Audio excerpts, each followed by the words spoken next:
महाराज अपने स्थान में अत्यंत श्रेष्ठ विद्वान तो है ही, अपने स्थान में अत्यंत श्रेष्ठ अनुष्ठानी है ही, लेकिन वह होने पर भी जब सबके साथ व्यवहार करते हैं तो सबको लगता है कि श्री महाराज हमारे हैं। इस प्रकार की ब्रह्ममयी दृष्टि लेकर के वे चलते हैं। इस प्रकार के संत के श्रीमुख से जो कथा का श्रवण करता है, एक कथा ही जीवों को तार देती है। एक ही कथा बस है।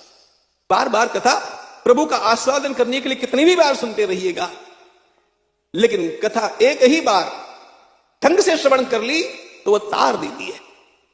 और हम सब लोगों का यह सौभाग्य है कि आज इस प्रकार की युग विभूति के श्रीमुख से कथा का श्रवण करने का लाभ हम लोगों को प्राप्त हो रहा है। यह भगवान रमण बिहारी की हम सब लोगों पर सबसे बड़ी कृपा है, सबसे बड़ी कृपा। श्रीमद् भागवत जैसा ग्रंथ नहीं, रमण रेती जैसा वृंदावन मथुरा जैसा व्रज जैसा स्थान नहीं, और पूज्य महाराज जी जैसा संत नहीं। इस त्रिवेणी संगम में जो स्नान करे वे बड़ा भागी है। मैं उतना भाग्य लेकर के शायद नहीं आया, लेकिन आपको यहां पर बोल करके जाता हूं।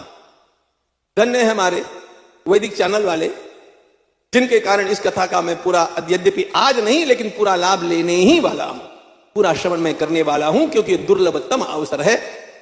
इस प्रकार की दुर्लभतम अवसर पर मैं केवल अपने भावांजलि अर्पित करने के लिए आया हूं। मंगलाचरण में मैंने एक श्लोक गाया, यस्य वेदमयी वाणी। जब जब मैं ये श्लोक बोलता हूं और रोज बोलता हूं, तब तब मुझे जो एक हाथ की उंगली पर गिनने जितने महात्मा याद आते हैं, उनमें पूज्य महाराज श्री का स्थान तो दृढ़ स्थान है। यस्य वेदमयी वाणी, किसके मुख से वेदमयी वाणी आज सुने, यह प्रश्न है। वेदपूत वाणी, वेदांत पूत वाणी, शास्त्र पूत वाणी सुनना हम लोगों के लिए दुर्लभ हो गया।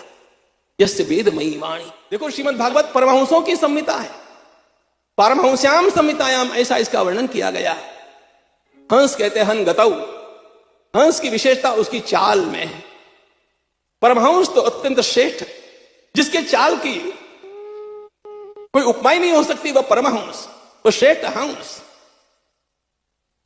जब जब श्री महाराज की ओर हम देखते हैं तो मन में एक ही विचार आता है, हे रमण बिहारी लाल, हम पर भी कृपा यह करना कि जिस प्रकार का जीवन श्री महाराज ने हम लोगों के सामने रखा है, उस प्रकार का अनुसरण करने का हम प्रयास कर सकते।